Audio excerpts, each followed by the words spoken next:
ครูบาอาจารย์ถึง13 องค์มาเป็นเนื้อนาบุญมาให้ทานแต่ความจริงแล้วในคำพรของเรื่องครอบครัวเพื่อนเป็นผู้แสวงบุญแสวงกุศลตลอดได้หลายวัดได้หลายสถานที่จะเป็นวัดป้านาทมก็ดีมีเวลาเปิดปฏิบัติธรรมกรรมฐานวัดตรงวัดคายวัดอาจารย์ดาวเสด็จวัดอาจารย์โยวัดเวียงเจริญได้หลายวัดที่ครูบาอาจารย์สร้างสิ่งต่างๆก็จะเห็นแต่อนุโมทนาบุญนำบริขารเป็นการเสริมบุญเป็นการเสริมบารมีเข้าไปอีกบริขารในการสร้างคุณงามโดยตลอดแต่ว่าการสร้างบุญสร้างกุศลคนเป็นอย่างบริอิ่มในบุญบริอิ่มในทานบริอิ่มในศีลบริอิ่มในภาวนามื้อนี้กินโฮมคณะออกเป็นญาติโยมญาติธรรมมาเฮ็ดบุญเฮ็ดกุศลอีกการสร้างบุญสร้างกุศลทุกคนที่ปรารถนาบุญเฮ็ดจังไดก็บ่อิ่มสร้างที่ไหนก็บ่อิ่มคำนี้พระพุทธองค์ทรงกล่าวแก่พระเทวทัตในครั้งพระเทวทัตกำลังเบียดเบียนพระพุทธเจ้าอยู่นั้นพระพุทธเจ้าทรงกล่าวว่าพวกคนที่ปรารถนาบาปแม้จะสร้างบาปขนาดไหนเข้าไปอย่างบ่อิ่มในบาปโกงกันข้ามผู้คนที่ปรารถนาบุญแม้จะสร้างบุญขนาดไหนก็ยังบ่อิ่มบุญพระพุทธองค์ทรงเปรียบคนปรารถนาบุญเหมือนกับน้ำมหาสมุทรน้ำมหาสมุทรที่หอมหักน้ำในน้ำน้อยแต่เป็นน้ำของน้ำอูน้ำเสืองน้ำสารพัดน้ำทะเลไหลลงไปสู่มหาสมุทรทุกมื้อทุกยามทุกขณะทุกเวลาทุกนาทีน้ำมหาสมุทรนั้นก็ยังบ่เต็มก็ยังบ่ล้นก็คือน้ำอื่นๆน้ำขอบไม่มีเวลาล้นน้ำขอบขึ้นล้นท่วมบ้านท่วมเมืองน้ำลืมกับเส้นกันบางเทื่อก็ล้นท่วมบ้านท่วมเมืองแต่น้ำมหาสมุทรมีโอกาสจะล้นยากเฮาบ่ค่อยได้ยินว่าน้ำมหาสมุทรล้นทำลายประชาชนคนละเมืองบ่ค่อยมีแต่น้ำทะเลได้มีผู้ปรารถนาบุญก็เช่นกันคนปรารถนาบุญคนมีจิตใจบุญยากที่จะทำหายบุคคลอื่นเสมอเหมือนน้ำมหาสมุทรจะเป็นน้ำชนิดดีก็ดีน้ำบ่ชนิดดีก็ดีไหลเข้าไปสู่มหาสมุทรน้ำมหาสมุทรของฮักอยู่เสมอพระพุทธองค์จึงทรงเปรียบว่าผู้คนปรารถนาบุญแม้จะมีคำสรรเสริญก็ดีคำนินทาก็ดีเมื่อมีความสุขก็ดีเมื่อมีความทุกข์ก็ดีบุคคลนั้นบ่หวั่นไหวควันเพียรบ่กังวลกระวายเพราะมีธรรมเป็นที่ตั้งจิตใจของเขาเต็มเปี่ยมไปด้วยธรรมบ่หวั่นไหว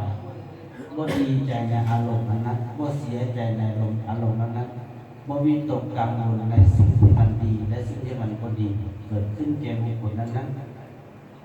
เขายอมรู้จักใช้สติปัญญาแก้ไขปัญหานั้นนี่คือบุคคลที่ปรารถนาบุญแต่บุคคลปรารถนาบุญนี้ไม่ได้ทำบาปแม้แต่คิดว่าบาปก็ยังบ่อยากไปใกล้บ่อยากไปมองเพราะบาปมันเป็นของร้อนบาปมันเป็นของไหม้บาปมันเป็นของเสื่อมบาปมันเป็นของบ่ดีบ่งามคนทั้งหลายบ่อยากไปใกล้สำหรับคนมีบุญจะโกงกันข้ามคนปรารถนาบาปคนปรารถนาบาปแม้เฮ็ดบุญน้อยๆก็อวดเฮ็ดบุญน้อยๆก็อายเฮ็ดบุญน้อยๆก็บ่อยากไปเฮ็ดน้อยๆก็ปรารถนาเอาได้หลายคือบางคนบ่เฮ็ดบุญบ่เฮ็ดกุศลใช่ไหมพ่อแม่ได้พาไปเฮ็ดบุญพาไปเฮ็ดกองบวชพาไปเฮ็ดกองพจน์เวลาเพิ่นมีครอบมีครัวญาติพี่น้องส่วนไปเฮ็ดบุญถ้าบ่ไปก็เฮ็ดหายแล้วสมัยพ่อเขาไปเฮ็ดแล้วสมัยแม่เขาไปเฮ็ดนำพ่อนำแม่ตายแล้วเฮ็ดบุญหลายยันตายบุญกันบางคนเฮ็ดบุญหลายยันตายเฮ็ดบุญหลายยันไปสู่สุคติสวรรค์ไว้เป็นว่าบ่เฮ็ดแต่ว่าคนส่วนไปเฮ็ดบาปคนมีบาป คนปรารถนาบาปส่วนไปเฮ็ดบาปแม้น้อยหนึ่งเขาจะก็ต้องเฮ็ดหลายไปหนึ่งเฮ็ดเพราะคนปรารถนาบาปมันจะต่างกันคนปรารถนาบาปเวลาบอกไปเฮ็ดบุญเขาจะเก็บค้างเขาจะติดนั้นเขาจะติดนี้เขาจะบิดเบียนนั้นตรงนี้เพราะเขาปรารถนาบาปเพราะบาปมันเป็นของฮ้อนบาปมันเป็นของไม่บาปมันเป็นของเสื่อมพ่อไม่ออกเราสังเกตคนมีบาปหลายกับคนมีบุญหลายอยู่นำกันก็ได้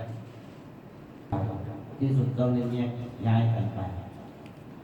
เพราะคนที่ปรารถนาบุญกับคนปรารถนาบาปเขาจะสังเกตได้แนวใด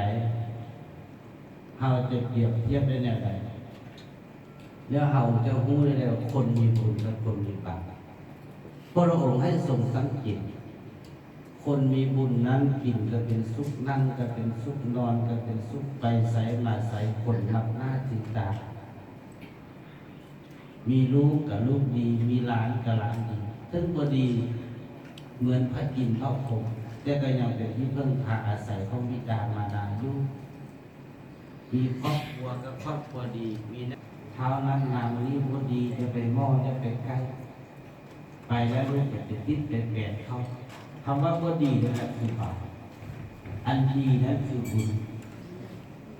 เมื่อบุญเกิดขึ้นผู้ใดผู้นั้นเป็นคนดีเมื่อบาปเกิดขึ้นผู้ใดผู้นั้นเป็นคนฮ้อนคนไม่เพราะเราทั้งหลายทุกคนมาในขณะนี้ปรารถนาเอาบุญพอได้ยินข่าวว่าแม่คำพรได้ให้เราจะสร้างกุศลเอากับฟ้าสามวิธีในหลักพุทธศาสนานั้นก็คืออันที่หนึ่งให้ทานอันที่สองรักษาศีลอันที่สามภาวนาการให้ทานก็ได้หมายความว่าจะไปให้ทานแก่ครูบาอาจารย์ในวัดอย่างเดียวการให้ทานคือการเกื้อกูลคือการเสียสละซึ่งกันและกันพระองค์ทรงกล่าวว่าผู้ใดก็แล้วแต่ดังพระบาลีเทศนาทานันจะสีนันจะธรรมเทศนังสุขังจิตติ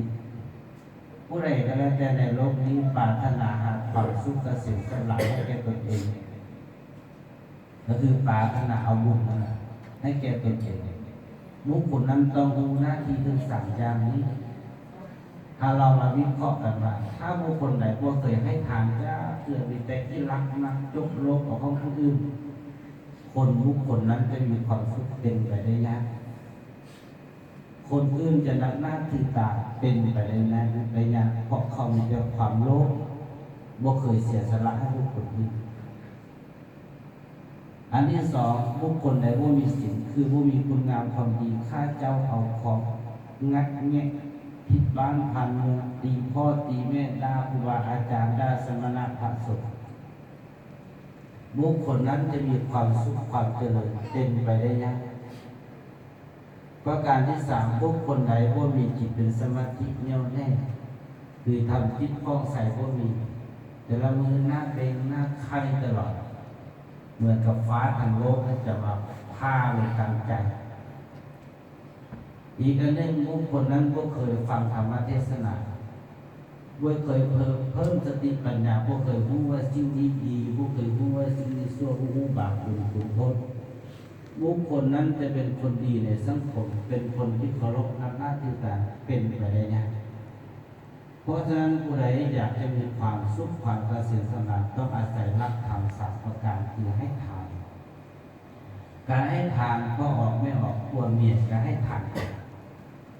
ผัวก็ให้ทานจริงเมียก็ให้ทานเจ็บผัวจิ้งยู่นำกันพอเข้าพอแก่สมัยพ่อสมัยแม่ก็มีทานให้กัน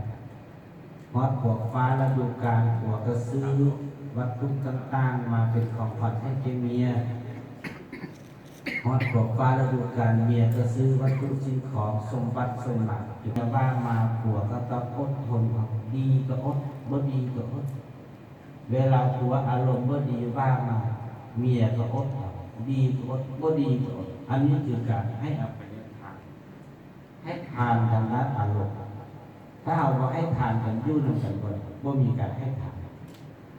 นอกเหนือให้ทานทางด้านวัตถุเข้าของเครื่องบริโภคอุปโภคต่างๆนั้นยังให้อภัยทานเป็นยอดอันสูงสุด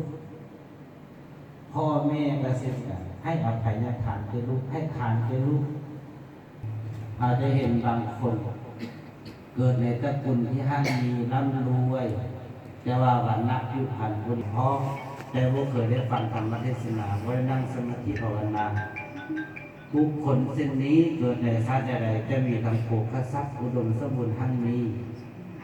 มีวันนักผิวพรรณอันงามพร้อมแต่ว่าสติปัญญาเขาจะบ่ดีบางเทื่อก็เป็นสติปัญญาฟันเฟื่อนเป็นบ้าโมเป็นเสียจิตเพราะอานิสงส์เขาจะการนั่งสมาธิภาวนาตรงนี้เขาจะเป็นแบบนี้แต่ถ้าวันนี้เรามีทำความสัตย์อย่างมีการให้ทานในเรื่องต้นมีการรักษาศีลในท่ามกลางมีการฟังธรรมเทศนานั่งสมาธิภาวนาไปพร้อมในที่สุดเราจะมีอานิสงส์ถึงสัตย์อย่างคือเป็นผู้มีโภคทรัพย์คือเป็นผู้มีโภคทรัพย์นึงเป็นผู้มีวรรณะผิวพรรณอันดีงามนึงเป็นผู้มีสติปัญญาสูงส่งจะเป็นเจ้าคนในคนหนึ่งทุกภพทุกชาติไปเพราะอานิสงส์ให้ผลวันนี้อาตมาภาพกล่าวอนุโมทนาคาถาเรื่องการให้ทานแต่อมรนิตนี้จงเป็นคารวะเดชะปัจจัยคำสู่วัดนนครอบครัวพรบัววันและแม่นนพรตลอดถึงลูกหลานญาติมิตรที่มาร่วมอนุโมทนาทุกคน